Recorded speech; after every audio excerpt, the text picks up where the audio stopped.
हम सबको अख्तियार है और हक़ है कि सेंटर की बेहतरी के लिए ईमानदारी से मेहनत करना, और कितने लोग इकट्ठा हैं इस सेंटर की बेहतरी के लिए।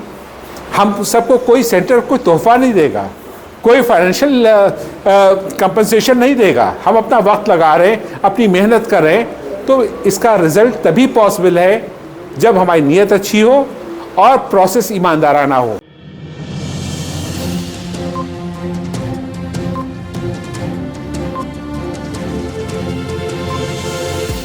झूठ से दूर, खबरों से भरपूर। आप देख रहे हैं वतन समाचार, मैं हूं Mohammad Ahmad. India Islamic culture centre की AGBM यानी एनुअल जनरल बॉडी की मीटिंग की पूर्व संध्या, मीटिंगों का दौर शुरू हो चुका है। 2 जून को एनुअल जनरल बॉडी की मीटिंग होनी है, जिसमें कई सारे मुद्दों पर बातचीत होगी, जिसमें सबसे अहम मुद्दा चुनाव की घोषणा को लेकर के है कि चुनाव किस तारीख को होंगे, वोटिंग किस तारीख को होगी, नॉमिनेशन कब फाइल किए जाएंगे और नतीजे कब आएंगे। टेंटेटिव मान के यही चला जा रहा है कि 6 जून को नॉमिनेशन की प्रक्रिया शुरू होगी और वोटिंग जो है वो 11 अगस्त को फिज़िकल वोटिंग होगी और बाकी बैलेट की वोटिंग होगी, और उससे पहले और बाकी जो है 12 अगस्त को नतीजे आएंगे। लेकिन क्या कुछ होगा इसका फैसला कल की मीटिंग में होगा। कल की मीटिंग पर सबकी निगाहें टिकी हुई हैं। ये मीटिंग कई मानों में सबसे ज़्यादा अहम है, क्योंकि एक तरफ जहां कुछ लोग ऐसे हैं जो इंडिया इस्लामिक कल्चर सेंटर के वक़ार की बात कर रहे हैं, दूसरी तरफ वो लोग हैं जो अस्मिता की बात कर रहे हैं, तीसरी तरफ वो लोग हैं जो ये कह रहे हैं कि इंडिया इस्लामिक कल्चर सेंटर को ऐसे हाथों में नहीं जाने देना है जो मिली या कौमी मफाद से समझौता कर सकते हों, और एक तरफ वो लोग हैं जो बेटरमेंट, एक कोशिश for the betterment of India Islamic culture centre की बात कर रहे हैं। मेंबरान किसकी बातों पर ध्यान देंगे नहीं देंगे ये आने वाला समय बताएगा। तकरीबन 2051 मेंबरों को इस बात का फैसला लेना है कि आने वाले दिनों में इंडिया इस्लामिक कल्चर सेंटर का भविष्य क्या होगा, मुस्तकबिल क्या होगा, गेंद किसके पाले में डाली जाएगी। अब तक जो मोटे मोटे 4 ग्रुप सामने आते दिखाई दे रहे हैं। एक तरफ अबरार साहब और उनका ग्रुप है, हालांकि अबरार साहब के चुनाव लड़ने पर अभी भी सस्पेंस बना हुआ है, लेकिन उस ग्रुप से प्रेसिडेंशियल कैंडिडेट कौन होगा ये एक बड़ा सवाल है। अहमद रज़ा हैं, कमर अहमद हैं, शमीम साहब हैं, एक मजबूत टीम नज़र आ रही है जिनके अपने वोट बैंक हैं हर पॉकेट में।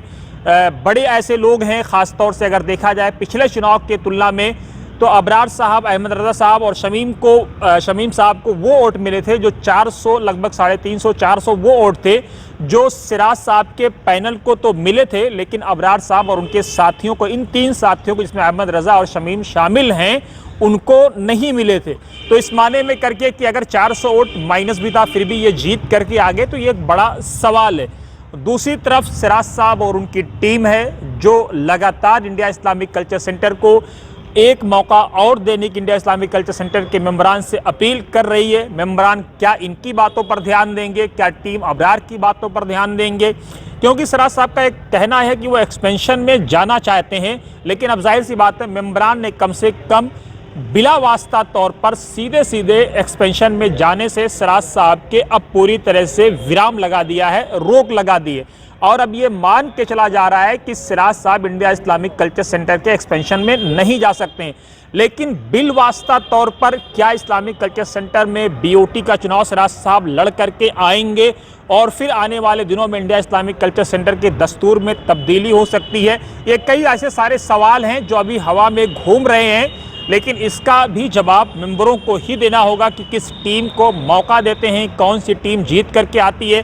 तीसरी तरफ आज एक इम्पॉर्टेंट मीटिंग सिराज साहब की तरफ से भी की गई, लेकिन सूत्रों से मिली जो जानकारी आ रही है कि सिराज साहब ने अपने साथियों से ये कह दिया है कि 14 तारीख यानी 14 जून जो नॉमिनेशन का बिल्कुल अंतिम दिन होगा, यानी 14 जून की संध्या और 15 जून की मॉर्निंग जो नॉमिनेशन का आखिरी दिन होगा, उस दिन सिराज साहब अपने साथियों को बताएंगे कि किन किन लोगों को चुनाव लड़ना है, क्योंकि इस तरफ लगभग मिनिमम 42 लोग और मैक्सिमम 62 लोग माने जा रहे हैं दावेदार। हालांकि खबर यह आ रही है कि कुछ ऐसे लोग जो वाइस प्रेसिडेंट के कैंडिडेट के दावेदार थे उनको अब मना कर दिया गया है या सिग्नल दे दिया गया है कि उनको चुनाव में नहीं उतारा जाएगा। लेकिन किनको चुनाव में उतारा जाएगा 6, 4, 10 और 3, 13, तो ये सर अब बड़ा इम्पोर्टेंट सवाल है कि ये 12-13 लोग जो चुनाव में लड़ेंगे ये किस कोटे से लड़ेंगे, किस तरफ से लड़ेंगे, कई सारे सवाल हैं। लेकिन आज इस बीच एक इम्पॉर्टेंट मीटिंग आसिफ हबीब साहब की जानिब से भी की गई और आसिफ हबीब साहब ने इंतहाई पुरतकल्लुफ़ दावत का भी अपने साथियों के लिए एहतमाम किया, जिसके लिए वो एक अच्छे मेज़बान के तौर पर जाने माने और पहचाने भी जाते हैं और उनके विरोधी भी कम से कम इस बात का इकरार और एतराफ़ करते हैं। लेकिन आसिफ हबीब कितने वोट जुटा पाएंगे ये एक बड़ा चैलेंज है, क्योंकि इंडिया इस्लामिक कल्चर सेंटर का ये इलेक्शन उनके लिए पहला इलेक्शन है और एज आ प्रेसिडेंट वो सामने आ रहे हैं। लेकिन जिस तरह से लोग उनके समर्थन में आ रहे हैं, आसिफ हबीब लगातार इस बात का दावा कर रहे हैं कि मेंबरों की एक बड़ी संख्या उनके साथ है। लेकिन चौथी तरफ ये भी खबर है कि वसीम गाजी एक मजबूत कैंडिडेट के साथ अपनी टीम के साथ मैदान में आ सकते हैं। क्या वसीम गाजी उतरेंगे, नहीं उतरेंगे, कई अहम सारे सवाल हैं। लेकिन मेंबरान ने स्ट्रैटेजी अपनी बनानी शुरू कर दी है। कल की मीटिंग में सबसे बड़ा जो मुद्दा होगा वो ई वोटिंग को लेकर के उठाया जा सकता है, क्योंकि अभी तक ये बात कही जा रही थी कि इंडिया इस्लामिक कल्चर सेंटर के दस्तूर में बैलेट का उल्लेख है कि बैलेट से ही वोटिंग कराई जाएगी, जो बाहर की वोटिंग है। लेकिन अब आसिफ हबीब साहब और उनके ग्रुप ने इस बात का दावा किया है कि एमओए में कहीं भी बैलेट वोटिंग का प्रावधान नहीं है।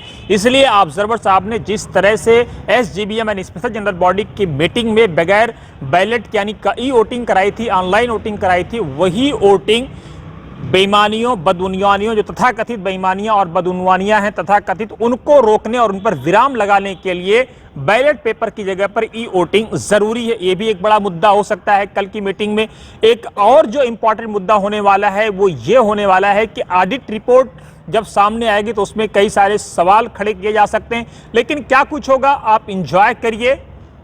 हर ग्रुप अपनी जीत के दावे कर रहा है और सबको करने का अधिकार है, लेकिन मेंबरान किस ग्रुप पर भरोसा देंगे, आजमाए हुए को आजमाएंगे, नए लोगों को लाएंगे, या एक तीसरा ग्रुप जो इनसे निकला है सराज साहब की तरफ से, अबरार साहब, अहमद रजा, कमर अहमद, शमीम साहब, ये इन लोगों को आजमाएंगे। ये एक बड़ा सवाल है, क्योंकि सबके अपने दावे हैं, सबके पास उसकी दलीलें हैं। किसके दावे और किसके दलीलों में कितना समय है, इसका टेंटेटिव अंदाजा 12 अगस्त को हो जाएगा। लेकिन कल क्या कुछ होगा, कल की मीटिंग पर इंडिया इस्लामिक कल्चर सेंटर के लगभग 2051 मेंबरों की निगाह बनी हुई है। हम सबको अख्तियार है और हक है कि सेंटर की बेहतरी के लिए ईमानदारी से मेहनत करना, और कितने लोग इकट्ठा हैं इस सेंटर की बेहतरी के लिए। हम सबको कोई सेंटर कोई तोहफा नहीं देगा, कोई फाइनेंशियल कंपनसेशन नहीं देगा। हम अपना वक्त लगा रहे हैं, अपनी मेहनत कर रहे हैं, तो इसका रिजल्ट तभी पॉसिबल है जब हमारी नीयत अच्छी हो और प्रोसेस ईमानदाराना हो। तो एक तो ये है कि कल ई वोटिंग के ऊपर हमको एजेंडे में लेके आना है।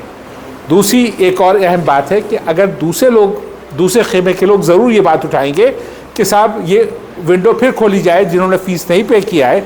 उस पर ऑब्जर्वर ने कल भी, मतलब एक हफ्ते पहले भी कहा कि हम उसमें कुछ नहीं कर सकते।